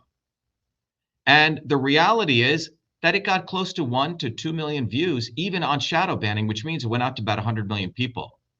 The vast majority of working people in this world are tired. They're not looking for some feel-good stuff. They're actually looking for clear direction. And so that's what we're about. And we're not here to unify people. We're not here about unity, because when you try to go down that path as the end goal, you try to be popular for everyone. That's not what this is about. It's not about likability. It's not about popularity. This is about building a bottoms-up movement and understanding that over the last 60, 70 years, all these other people's ideas, philosophies, new age ideas, we're all lovers, love the world. This is what Marianne, what's her name? Williamson does, right? Hasn't gotten us anywhere. Where it's gotten us is to not have a clear, definitive line in the sand of who's with us and who's against us. And here's the line in the sand. Who wants to build a bottoms-up movement? This is not about writing, beautiful posts all day and trying to be kumbaya with everyone. It doesn't get you anywhere. Hasn't gotten the world anywhere. Where it's gotten us is to create some woo-woo people, some new age people, some feel-good people, and people thinking, those are all great. It's like taking an aspirin when you have a headache. You can read a nice, beautiful poem and makes you feel good, but it doesn't solve the reality of what's going on in the outer world. You have to address the fundamental issues. The fundamental issues are, during COVID, 600 billionaires made $2.3 trillion. And those people are running all the systems which subjugate us. This is about getting people fired up. It's not about writing sort of namby-pamby stuff. Sorry, this is not the movement for that. You can go join other movements if you think that's a solution. That is not our solution here. We're about addressing the issue. We're being very direct, very clear, because the establishment has enough people doing that other stuff. They have enough people trying to do that stuff all day long. There's very few people speaking with clarity and with precision and with vitriol against the establishment. You have to do that. So if you think you have a better way to do it, go for it. Good luck. But that's not what this movement's about. We're about separating the wheat from the chaff. That's what we're here for. And if you think you have a better way, go build your own movement. I wish you all the best, and we'll see who wins in the end. Okay? Because there's a war taking place. There's a war of ideas. There's a war of tactics. There's a war of strategy. And there's a war of theory. I promised this would be the last one, so I want to end with that. But remember, what I started with is fundamentally the establishment does not want you to build a bottoms-up movement. We're not having mental masturbation conversations here. If you want to help us, get on the ground and help us collect signatures. Let's see if you will do that. And if you think you want to go do something, great, go do it. But we need people to help us get on the ballot. There's a real movement taking place right now. Okay? Thank you, everyone. If you have follow-up questions, you can, Dava, you can send it to me send it to me via email. But just in the interest of time, it's almost 10:51. We've been up since about 4 a.m., 5 a.m. this morning, okay? Michael needs to get some rest too, okay? So understand there's a lot of hardworking people here who are doing the work. If you want to do the work, great. For 1 hour work we will do 20 minutes of mental masturbation discussions, okay? But I want to see you guys do the work. Get on the ground, help us collect signatures, mobilize people, bring them to our open house, because this is the only game in town that's interested in shattering the swarm. And we are not here to create some fake unity and bullshit kumbaya. It's not what this is about. Because I can write quite well. I can write beautiful poetry. That's not what this is about. You can go listen to Deepak Chopra, and you can listen to beautiful meditations and take your sleeping pill and anesthetize yourself. That's not what this is about. All right, everyone, we're here to build a movement. Get on the ground, go to Shiva for president, show me what you're made of. All right, show me what you will walk. Will you walk the walk? If you want to, be on the outside and looking in and critiquing it, we don't have time for you. I'm sorry. That's not what this is about. We have the theory. We have the politics. You need to let go of the bullshit that you think you know and come here and fucking learn. Period. All right? Sorry. If I went to someone who knows how to milk a cow real and they've been doing that, like Tony, you're a farmer, right? Tony, I'm not going to argue with Tony. He knows how to raise sheep. Well, I've been at this for a long time. So let go of your ego. Forget what you think you know. It's all just feeling, but you really don't know what the fuck you're talking about. Just like I don't know what the fuck I'm talking about. Do I, Tony? I would never come argue with Tony and try to say, Tony, I think we should milk the sheep this way. I'm probably going to get hit in the head. Okay. So let's start having appreciation for people who put the work in. I have great respect for Daniel Louis. He's done a lot of stuff in finance. I'm going to listen to him. So if you haven't done the work, have some humility, start learning, and do this broadly. Have humility for people who do the work. We're creating a culture. Everyone thinks they know what they're talking about. They don't. And you need to be put in your place. If you don't know what you're talking about, shut the fuck up and learn. Sorry, we need to have respect for people who've busted their buns and learned the stuff. Have your opinions all day you want, but I'm not going to argue with Tony how to go build a farm. He knows how to do that. I'm not going to go argue with Chris Bradley how to set up servers that can scale. He knows how to do that. All right? So we know how to build a movement. We've created the science. Come learn. Have the humility to do that. Go look at my history. Go look at our movement's history. But we are building a movement, and we're serious about that. And we don't want to fuck around with people who want to have random fucking ideas of how movement should be built. We're not into failing. We're into succeeding. All right, everyone. Have a good evening. Get off your butts. Go to Truth, Freedom, and Health. If you're new, learn, because you come to the right place. Don't waste your life another 30 years testing this, testing that, testing that. You're going to get old, and you're going to look back and say, fuck, Dr. Shiva was right. I should have learned. Just like if I said, I tried this way to farm and that way to farm, fuck, I should have listened to Tony. Okay? Simple principles here. People have worked at it.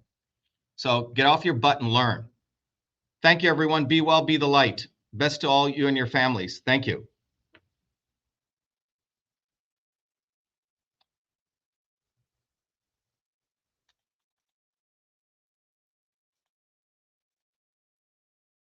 All right, everyone. To those of you in the world of social media, simple thing. I could have probably just maybe what to do. This is a singular focus of your oppressor is what to do. You just get off your butt, go to Shiva for president, help us get on the ballot. If you have a lot of money, donate, because we're going to use, and we'll give you courses. We'll use it well. But it's not really about money. We need you to awaken yourself and to recognize that we have to work and we have to build this movement. Go to truthfreedomhealth.com right there and become a warrior scholar. Do that. Do it for yourself, your family. Otherwise, just be, a looker on and see where life takes you. Be well. Thank you. We need to build a bottoms-up movement. Go to ShivaForPresident.com and volunteer.